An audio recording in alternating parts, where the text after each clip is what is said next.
Hi guys! Today we're exploring the historic Hisor Fortress. Perched on top of a hill, this fortress has been standing here for around 2,500 years. Back in the day, it served as an important defensive and administrative center along the legendary Silk Road. Over the centuries, the fortress was destroyed and rebuilt several times. But despite all that history, it still stands proudly today, telling the story of Tajikistan's rich past. Once inside, you'll find a walkway lined with souvenir shops.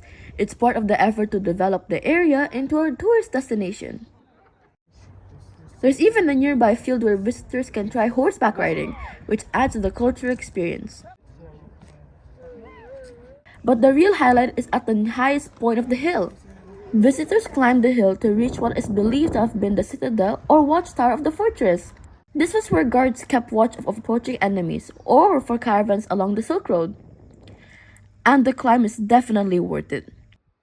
From the top, you get beautiful panoramic views of the Hisor Valley, with mountains and countryside stretching out in every direction.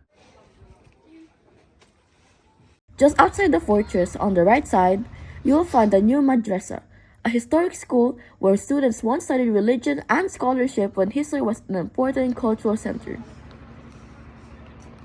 Inside is a large open courtyard surrounded by small rooms that once served as classrooms and living quarters for students. The structure dates back to the 17th and 18th centuries, although it suffered significant damage over time. Nearby, you can also see the ruins of an even older madrasa from the 16th century.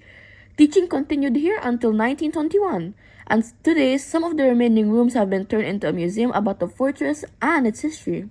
And being less than an hour away from Dushanbe, the Hisor historical site is a perfect day trip from the capital, especially for travelers who want to experience a piece of Tajikistan's ancient past.